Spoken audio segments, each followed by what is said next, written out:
Buongiorno, le principali notizie del telegiornale. Il parere della Corte dei Conti sul ponte sullo Stretto agita la politica nazionale. La maggioranza si compatta nell'idea di andare avanti. 5 Stelle pensano a una mozione di sfiducia a Salvini. Scoperto a Catania un finto medico estetico che pubblicizzava sui social gli interventi a basso costo, l'esposto del Codacons per esercizio abusivo della professione. A Palermo dopo lo sfratto vive in auto col suo cagnolino, la pensione non basta, o pago l'affitto o mangio, dice la signora. Auto rubate come ariete per sfondare saracinesche di bar e tabaccherie, fermata banda di rapinatori che saccheggiava negozi nel Ragusano, 3 arresti. A Catania rinasce Piazza Turiferro, gioiello incastonato nel centro storico. Il sindaco Trantino dice: innamoriamoci di questo luogo per fare ripartire la città. Il centro sportivo di Torre del Grifo e del Catania, la squadra stasera in campo a Caserta, la partita trasmessa in chiaro su Telecolor. Il Palermo dopo la sconfitta con il Monza prova a reagire, domani sfida casalinga contro il Pescara, Inzaghi striglia la squadra.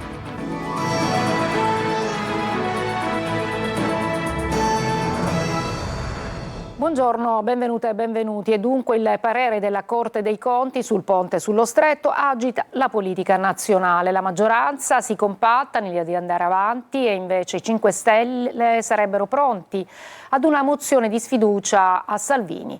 Francesco Triolo. I toni meno duri di quelli a caldo, quando si era addirittura parlato di un atto di invasione. Il governo non nasconde però l'irritazione verso la Corte dei Conti, che ha negato il visto di legittimità alla delibera del CIPES sul ponte sullo Stretto, ma dal vertice a Palazzo Chigi, convocato d'urgenza, sia la premier Giorgia Meloni che il ministro Matteo Salvini escono con più cautela, tanto che Salvini ha cambiato anche la prospettiva dell'inizio dei lavori, slittata da novembre a febbraio. Resta la fermezza del governo, che non intende fermare la propria azione, ma stavolta si dice in attesa di leggere le motivazioni della Corte dei Conti, che ha sollevato una serie di rilievi. Mancano ad esempio certezze sulla copertura finanziaria, servono ulteriori verifiche sugli aspetti ambientali e antisismici e si pone il tema della conformità alle norme europee sugli appalti, in particolare per l'aumento dei costi oltre la soglia del 50%. Una decisione che, pur non avendo valore politico, ha di fatto congelato la delibera approvata lo scorso agosto dal Comitato interministeriale. Tra le ipotesi al vaglio del governo, una nuova delibera del Consiglio dei Ministri che consenta di riprendere l'iter nell'interesse pubblico superiore, oppure un confronto diretto con la stessa Corte per chiarire i passaggi normativi contestati. Dopo la decisione della Corte dei Conti, intanto, il Movimento 5 Stelle sta pensando di depositare una mozione di sfiducia in Parlamento nei confronti del vice premier Matteo Salvini. E intanto a Messina si preparano nuove iniziative, i gruppi No Ponte. Sentiamo ancora Francesco Triolo. Il 29 novembre il popolo No Ponte torna in piazza a Messina. Lo farà a forte del giudizio della Corte dei Conti, che ha rispedito indietro con parere negativo il progetto definitivo del ponte sullo Stretto. Una decisione che ha rinvigorito i contrari all'opera, e così la manifestazione già programmata per fine novembre diventa quella dell'orgoglio. Si presenta una grande manifestazione nazionale di festeggiamenti. Lo so, sembra troppo presto gridare alla vittoria, però è la prima volta dopo tanto tempo che riusciamo, a far sì che un ente terzo possa esprimersi sul ponte. Finora hanno giocato facile, hanno avuto pareri favorevoli di enti governativi o di nomina governativa. Questa volta, per la prima volta, appena hanno avuto un ente terzo, il progetto si è bloccato. Se fanno una forzatura governativa così forte, la Corte dei Conti mi dice non va bene, ma io non me ne importa nulla di quello che dice la Corte dei Conti e vado avanti ugualmente. Il 29 di novembre dobbiamo essere in tantissimi per dirgli che noi siamo in uno Stato democratico e non accettiamo questo tipo di forzature. Sottolineato più volte come il parere della Corte dei Conti è quello di un organo terzo, non politico, quindi vale di più, ma questo passaggio non rappresenta però una pietra tombale. Ma guarda, la Corte dei Conti è un organo così importante, costituzionale, che non entra nel merito politico, ma chiaramente ha un altro ruolo. La cosa terribile è la reazione a caldo di Salvini e della Meloni, che chiaramente questi organi sono di intralcio al loro cammino. A Catania ha scoperto finto medico estetico che pubblicizzava sui social interventi a basso costo, l'esposto del Codacons per esercizio abusivo della professione. Angelo Gagliano. I prezzi erano più che convenienti, i ritocchini di labbra, rughette e persino della gobba sul naso erano a portata di tutti, ma la truffa era servita. A operare gli interventi estetici era un catanese al secondo anno di medicina, a suo dire, che aveva messo su un ambulatorio abusivo a casa, dove trattava i pazienti con punturine e cerotti. E dire che i clienti non mancavano al dottor B, così era conosciuto sui social. La segnalazione arrivata al Codacons ed è pronto un esposto da inviare alla procura per esercizio abusivo della professione, lesioni e truffa. In una nota il Codacons mette in guardia sulla crescente diffusione di attività sanitarie abusive promosse sui social che rappresentano un pericolo per la salute pubblica e un inganno ai danni dei cittadini. È ancora aperta, lo ricordiamo, l'inchiesta dopo la morte della 22enne Margaret Spada di Lentini, che aveva scelto su TikTok l'ambulatorio privato a Roma per fare un intervento di rinoplastica. I 2 medici che l'hanno operata sono indagati per omicidio colposo. Vi raccontiamo adesso la storia della signora Antonina, costretta a vivere in auto dopo essere stata sfrattata da casa a Palermo. Dice: il momento peggiore della giornata, la notte. Sentiamo Marco Gullà. Con la pensione e reversibilità mi toccano 614 euro e se pago la casa non posso mangiare.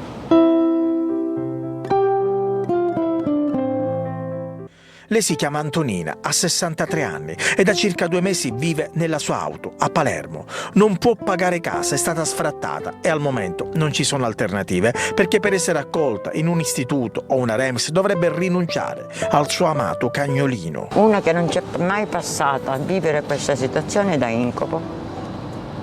Cioè, non ci avrei mai creduto. Una vita dignitosa la sua, poi la morte del marito ha stravolto tutto e allora la decisione di vivere in auto. Ed ecco qual è il momento peggiore della giornata. La sera, quando ci sono tutte le autoambulanze che passano di qua, che non riesce a dormire. Considerando anche il fatto che siamo alle porte del prossimo inverno e comunque non dovrebbe esistere nel 2025 una condizione di questo tipo. Per cui noi quello che chiediamo all'amministrazione comunale tutta, quindi da abitare sociale ai servizi sociali, chiediamo di lavorare per andare a modificare questa strettoia. Mio marito lavorava e io campavo benissimo, non mi mancava niente, la casa pagavo, tranquilla.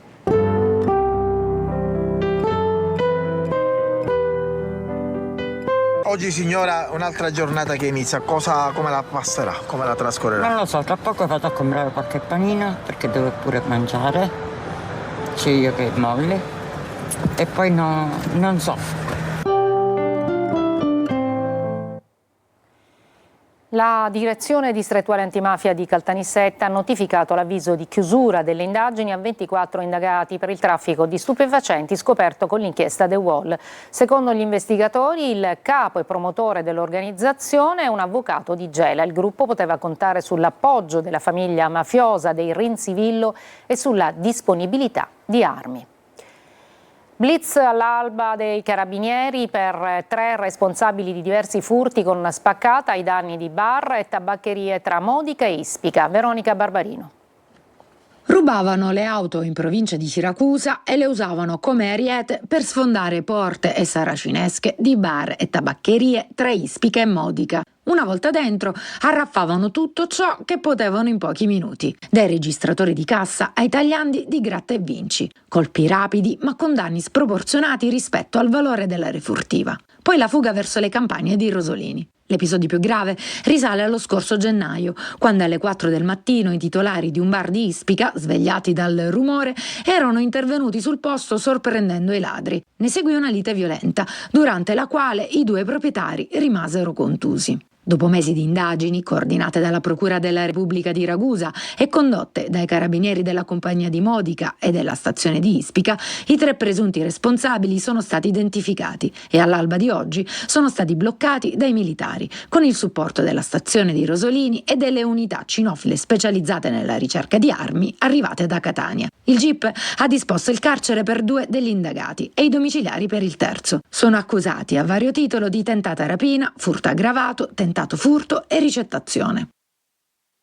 Arrestato un 29enne catanese accusato di aver commesso almeno 4 rapine a distanza di pochi giorni l'una dall'altra. Desiree Ferlito. 4 rapine, ciascuna a pochi giorni di distanza l'una dall'altra, sono quelle al momento riconducibili al 29enne catanese arrestato dalla Polizia di Stato, tutto documentato dalle immagini dei sistemi di videosorveglianza acquisiti dalla Questura di Catania, che vi mostriamo. Nel primo episodio il 29enne avrebbe avvicinato 2 giovani ed, approfittando di un luogo isolato e delle ore notturne, avrebbe costretto uno di loro, sotto minaccia di un coltello, a consegnargli il telefono cellulare. In un'altra occasione l'indagato si sarebbe introdotto all'interno di una farmacia e, dopo aver minacciato una cassiera con un corpo contundente, avrebbe svuotato la cassa. E poi l'indagata, ancora una volta, sfruttando l'oscurità ed un luogo isolato, avrebbe minacciato e poi bloccato violentemente la vittima al fine di sottrargli il portafogli e il telefono cellulare. Nella quarta rapina l'uomo avrebbe invece afferrato per i capelli una donna prima di scaraventarla violentemente a terra per impossessarsi del suo telefono cellulare. A supporto delle immagini acquisite anche le testimonianze delle vittime che hanno permesso di identificare il 29enne, che è stato arrestato e condotto nel carcere di Piazza Lanza. La madre alcolizzata picchia la figlia e la costringe a occuparsi di un'altra sorella ancora più piccola. La bambina racconta tutto alle sue maestre, che la denunciano. Desiree Ferlito. Picchia la figlia piccola a Comiso, in provincia di Ragusa. Per questo motivo una donna di 34 anni, originaria della Colombia, è indagata per il reato di maltrattamenti contro familiari o conviventi. Per la mamma è scattato il divieto di avvicinarsi alla bambina. La misura cautelare emessa dal giudice per le indagini preliminari del Tribunale di Ragusa scaturisce dalla denuncia di un insegnante che aveva notato nell'alunna un insolito stato di trascuratezza. La piccola, sollecitata dalle maestre, ha raccontato di non vivere in un clima sereno, poiché costretta a subire dalla madre, consumatrice abituale di alcolici, continue vessazioni e minacce e di doversi sempre occupare della sorellina ancora più piccola, circostanze poi confermate anche dalla nonna della minore. Sulla base degli elementi raccolti, la Procura ha richiesto e ottenuto l'applicazione della misura cautelare. Misura che è stata poi emessa dal giudice per le indagini preliminari ed eseguita dal personale della squadra mobile di Ragusa. La bambina è stata affidata alla nonna paterna e sarà seguita dai servizi sociali competenti. Trovato nelle campagne di Niscemi un laboratorio per lo spaccio della droga e un piccolo arsenale. GR Italia. Un casolare isolato tra le campagne di Niscemi era stato trasformato in un deposito di droghe e armi artigianali. I carabinieri della stazione di Niscemi hanno arrestato un giovane di 23 anni pregiudicato, accusato di detenzione ai fini di spaccio di sostanze stupefacenti e possesso illegale di armi alterate e munizioni. L'uomo aveva tentato di negare di avere la disponibilità dell'abitazione, ma un mazzo di chiavi trovato in tasca ha permesso ai militari di aprire il cancello del casolare. All'interno, durante la perquisizione, sono stati trovati 71 grammi di cocaina, quasi mezzo chilo di hashish e oltre 880 grammi di marijuana già confezionata in dosi. In una serra indoor nascosta dietro una parete finta di polistirolo, i carabinieri hanno scoperto anche 14 piantine di cannabis. La finestra del locale era stata murata con mattoni per impedire che si potesse vedere dall'esterno. Nel casolare sono stati sequestrati 380 euro in contanti ritenuti provento dell'attività di spaccio, insieme a bilancini di precisione, materiale per il confezionamento e una macchina per il sottovuoto. Ma i militari hanno trovato anche un'arma artigianale calibro 12, un fucile a cannamozze privo di matricola e 132 cartucce. Il giovane è stato arrestato in flagranza e, su disposizione della procura di Gela, trasferito in carcere. Il GIP ha convalidato l'arresto e disposto la custodia cautelare. L'operazione rientra nei controlli disposti dal Comando Provinciale dei Carabinieri di Caltanissetta per contrastare i fenomeni di illegalità diffusa nelle aree rurali del territorio. Chiuse le indagini per la strage di Casteldaccia, 6 persone, 2 società indagate per la morte di 5 operai. La Procura di Termini Imerese ha notificato l'avviso di chiusura delle indagini, atto che precede la richiesta di rinvio a giudizio a 6 persone, a 2 società, tra cui l'AMAP, la municipalizzata che gestisce la rete idrica a Palermo, per la morte appunto dei 5 operai deceduti il 6 maggio del 2024 a Casteldaccia mentre lavoravano all'impianto fognario. Adesso ad Agrigento, in via Dante, migliaia di litri d'acqua scorrono ogni giorno in strada. Tra l'indifferenza generale, i residenti hanno segnalato più volte la perdita, ma nessuno è mai intervenuto. Un paradosso in una città che vive turnazioni e crisi idrica. Davide Sardo. Segnalazioni ignorate, nessun intervento. Da oltre 3 mesi migliaia di litri d'acqua scorrono ogni giorno in via Dante ad Agrigento. Un flusso continuo che bagna marciapiede e strada, mentre AICA, l'azienda idrica comune agrigentini, gestore del servizio idrico, non interviene. L'acqua scorre senza sosta, rovina l'asfalto già precario e crea pericoli per chi cammina o passa in moto. Il marciapiede resta costantemente bagnato e in alcuni punti si formano vere e proprie buche. Gli abitanti della zona hanno segnalato più volte il guasto, telefonando e inviando PEC, ma nessuno è mai venuto a riparare la perdita. In una città che affronta turnazioni, crisi idrica e disagi quotidiani, vedere l'acqua scorrere via per mesi è un paradosso che fa rabbia, uno spreco che non si può accettare, soprattutto in un territorio dove molte famiglie restano senza acqua per giorni. Non è un caso isolato, ma è il segno di una manutenzione assente e di risposte che non arrivano. Le famiglie continuano a pagare bollette salate, mentre l'acqua si perde in strada tra silenzio, incuria e indifferenza. Una breve pausa e poi andremo a Catania, dove è stata inaugurata piazza Turiferro.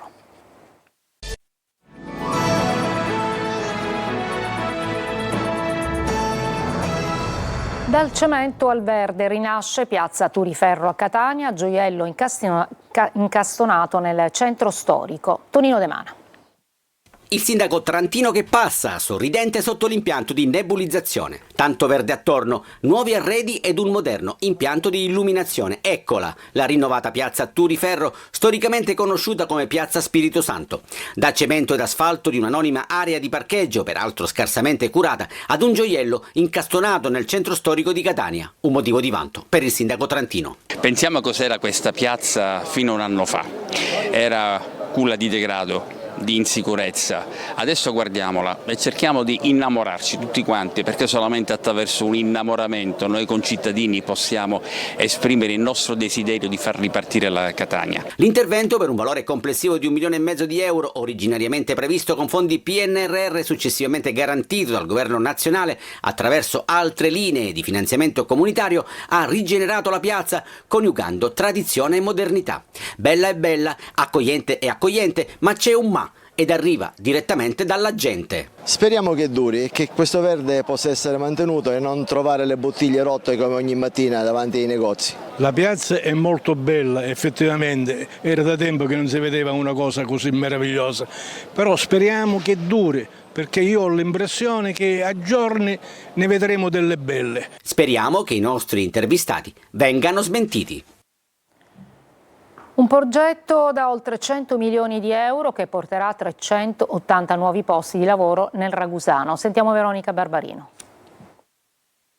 2 strutture di lusso con oltre 530 camere immerse in 90 ettari di natura, tra ulivi e mare. Circa 380 nuovi posti di lavoro, un investimento di oltre 100 milioni. Sono alcuni dei numeri del nuovo Costa Ragusa Borgo e Resort, che nascerà nel 2026 in uno dei tratti più affascinanti della costa iblea, dove un tempo sorgeva il Club Med Camarina, simbolo di un'epoca ormai passata. Il nuovo polo del turismo di lusso nascerà grazie ad Arrov Global Italia, in partnership con Mangias Hotels and Resort, pronti a ridare nuovo e continuo prestigio all'area ragusana. La Sicilia è tra le regioni italiane più attrattive dal punto di vista turistico e in particolare il territorio di Ragusa ha tantissime potenzialità e quindi è un territorio che si presta anche ad allungare la stagionalità. Sono aperte le selezioni per il personale da impiegare nelle principali aree operative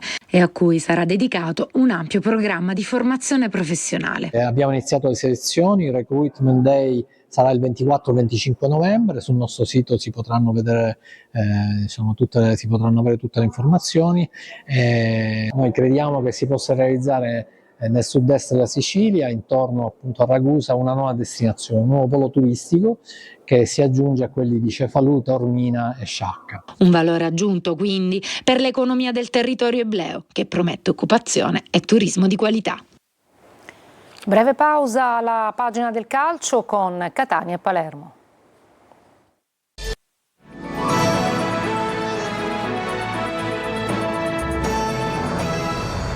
Il centro sportivo di Torre del Grifo e del Catania. La squadra stasera in campo a Caserta e la partita verrà trasmessa in chiaro su Telecolor. Marco Carli.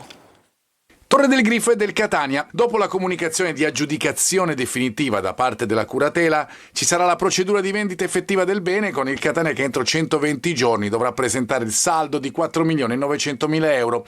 Il primo passo della società Etnea sarà quello di chiedere alla curatela la possibilità, nelle more dell'atto di trasferimento, di lavorare per il ripristino dei campi in erba naturale. Intanto la squadra si prepara al match con la Casertana, che andrà in scena venerdì alle 20:30, diretta su Telecolor in chiaro a partire dalle 19:30.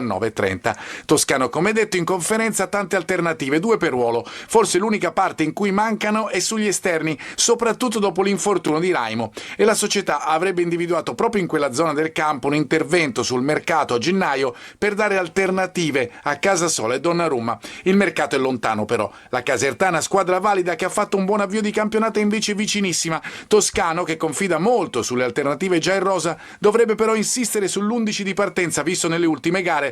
Tappa importantissima per il tecnico, quella del Pinto. Io ho detto ai ragazzi poi di togliere il file delle 2 partite in casa, perché bisogna inserire un altro file, sarà un'altra gara diversa e noi dobbiamo arrivarci pronti per affrontare, perché sarà una partita tirata anche questa, e noi dobbiamo esprimere il nostro massimo potenziale che abbiamo.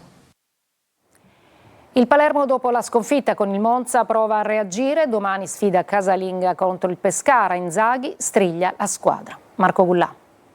La batosta casalinga contro il Monza ha mandato KO ambiente e squadra. Il Palermo è tornato sulla terra e anche bruscamente un punto nelle ultime 3 partite è un segnale di crisi. Domani al Barbera contro il Pescara la banda di Inzaghi non può stonare, occorre una vittoria per rimettersi in carreggiata. Insomma, è stata una battuta d'arresto che era preventivabile, speravo non arrivasse, però io penso che anche dalle sconfitte si possa uscire rafforzati. Probabilmente sono arrivate nel momento giusto, tutti noi volevamo che non arrivassero. Però se dovevano arrivare, insomma, 28 partite dalla fine, un attimino di esame di coscienza da parte di tutti, perché probabilmente quello che bisogna costruire è tanto. Inzaghi valuta alcune novità di formazione in vista della sfida con il Pescara, ultima tappa del mini ciclo di partite ravvicinate. L'allenatore potrebbe tornare al 3-4-2-1, sistema di gioco più utilizzato dall'inizio, e potrà contare sul rientro di Bani, recuperato dopo l'infortunio. Sulla tre quarti potrebbero rivedersi dal primo minuto Palumbo e Brunori,